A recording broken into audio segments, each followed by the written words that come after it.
Yeah. Indeed, that's the Indeed. This is the site. It's a job search engine, especially for most of the Canadians, and also Job Bank is also another one. In this kind of job search engines, you can find different kinds of jobs. And if you look at the job posting you're looking for, suppose that you're looking for a job like ESL English teacher or online ESL English teacher, remote working here, we've got an example. If you read this job posting, first of all, you have an introduction to the company. And then if you just scroll down, you can see the job description, the things they need in your job. First of all, we have got some harder skills, such as, for example, you should be a native speaker or highly competent in a verbal and written English. You should have a TESOL or CELTA certification, and then completed or currently enrolled in a degree program at an accredited institution of higher education. You should have a bachelor's degree in any disciplines or higher preferred, full mastery of English, and 1 to 2 years of experience teaching English as a second language.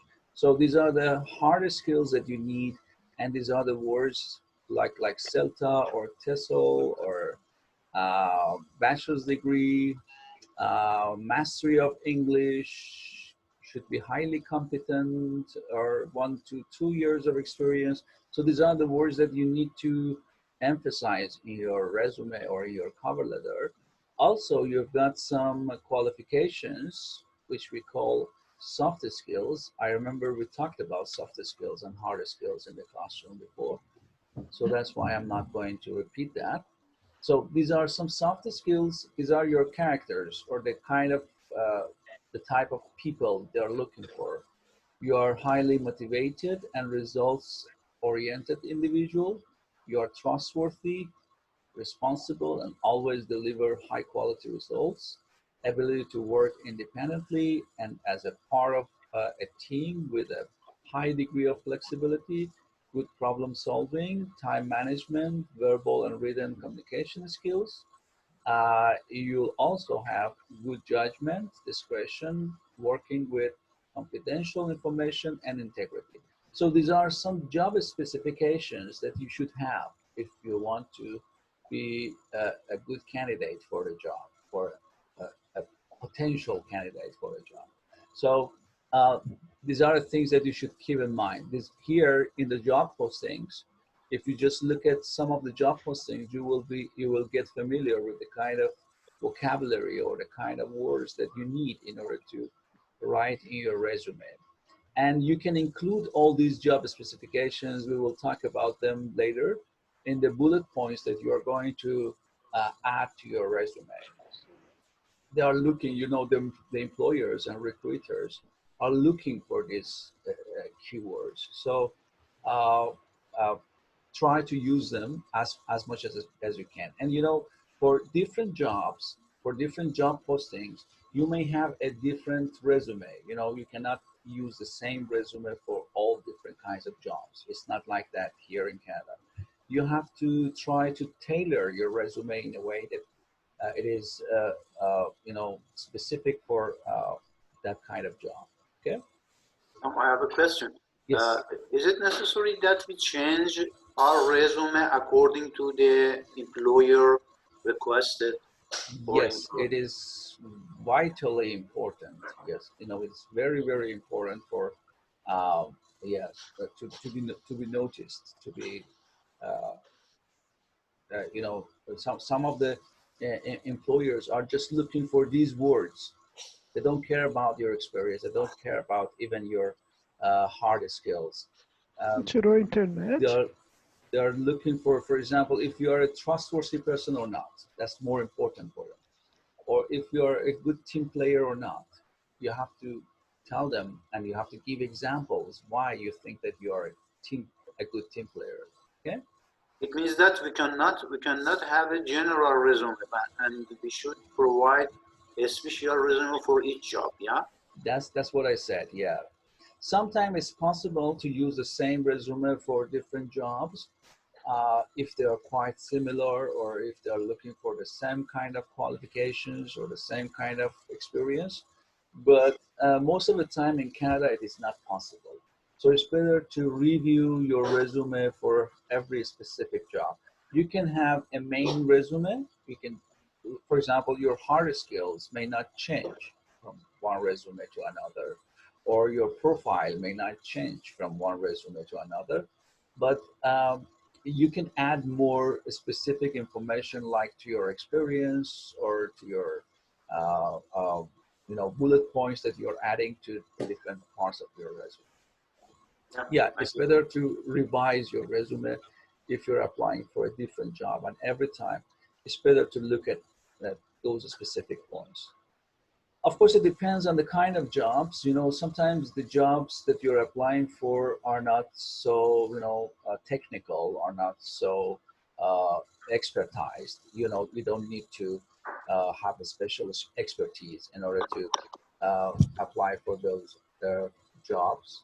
For example, if you're applying for, I don't know, a sailor job at Walmart, or at I don't know, different kinds of stores. Um, it, you don't need to be that specific. You can have a general resume, and you can just give all of those shops, like Home Depot, like Walmart, like Winners. You can do it with the same resume. They are not, they care about your soft skills more than your hard skills. So that's why maybe uh, a general resume is possible to be used in that case. But if you're looking for a very professional job with a specific expertise, with a specific skills, you have to have a particular resume for that uh, uh, kind of job. Okay? Excuse me, Sam. Yes. In about soft skills, you may be claim in something as you mentioned, for example, this hardworking and so on. But I think in this way you want to have the recommendation from your previous job, you or another person, for documentation of this issue that you claim.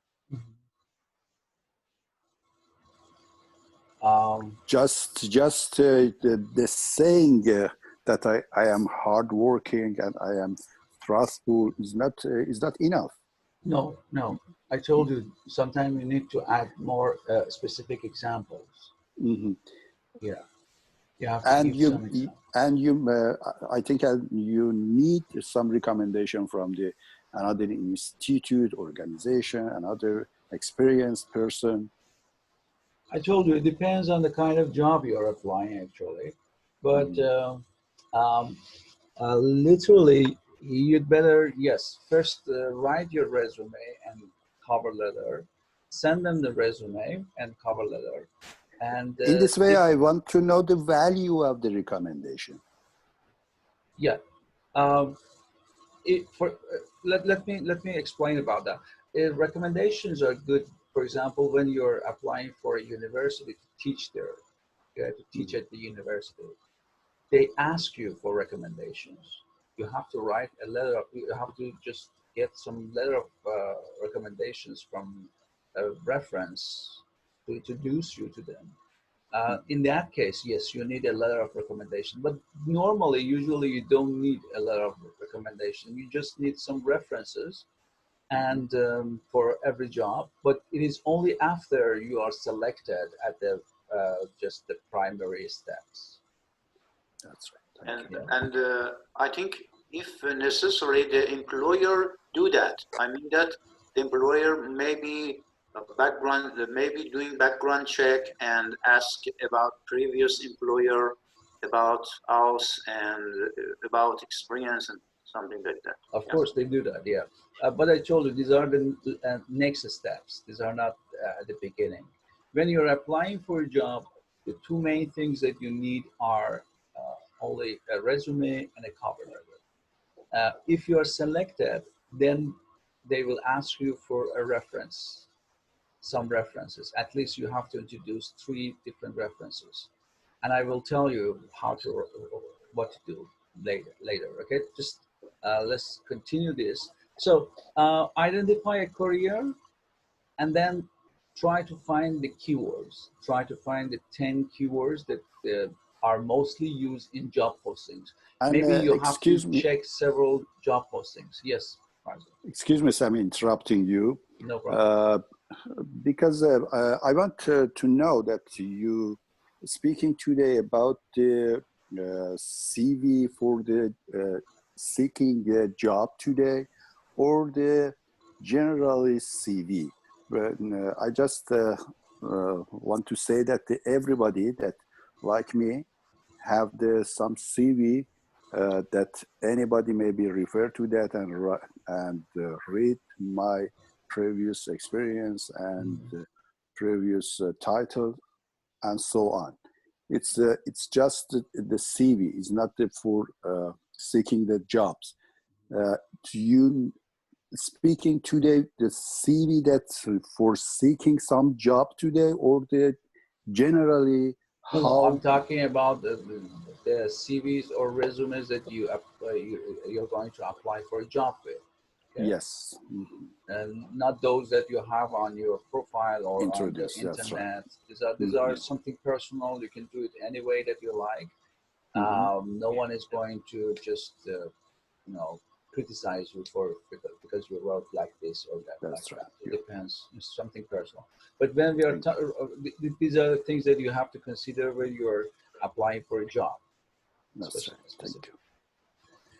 So the header in a resume usually includes your profile. Okay, your profile means that you have to write your full name, your email address, your mailing address, and your phone number. Okay, so these are the main things that you have to have on the top of your resume to introduce yourself. It is your contact information, and if you're selected, they will be able to contact you based on your profile. Okay, so you have to write down all of the contact information that you want to include in the resume in the profile section or header of your resume. Okay, so you write your full name. If you have a paper, you can do it right now on top of your page. In the middle of the page, you can write your full name first. Then you write your email address.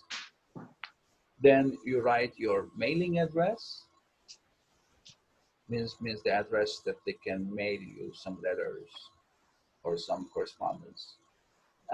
Phone or cell number.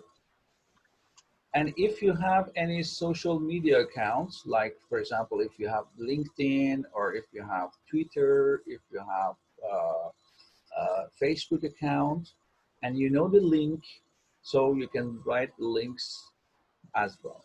Okay, am I clear? Yes. Yes. Okay, so that's your profile. Now we move on to planning a resume. So these are the things that you have to consider when you're planning your resume. Beneath your contact information, add a career summary.